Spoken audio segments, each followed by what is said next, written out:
Isang malupitang intro muna!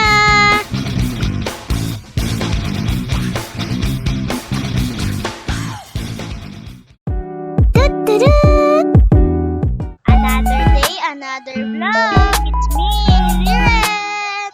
Ito na naman po tayo sa aming bento baon. For today, rice meal po pala ang aming request ni ate kay mami.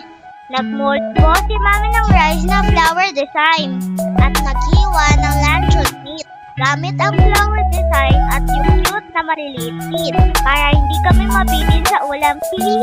Gumamit din si mami ng nori pang design sa baon namin. Pinupit lang ni mami ng pahaba. At para sa face, gumamit siya ng cutter ng nori.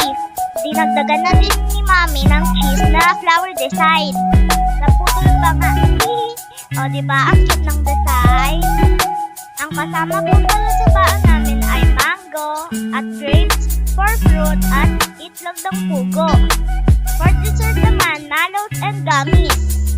At syempre, di mawawala ang paborito naming Dutch beans na may real fruit juice, commercial yarn, MS. Tignan po natin ang final design ng aming bento baon.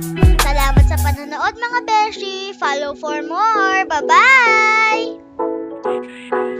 Bawat bata may tanong, Ba't ganito? Ba't ganon? hayaang buksan ang isipan. Sa science o agha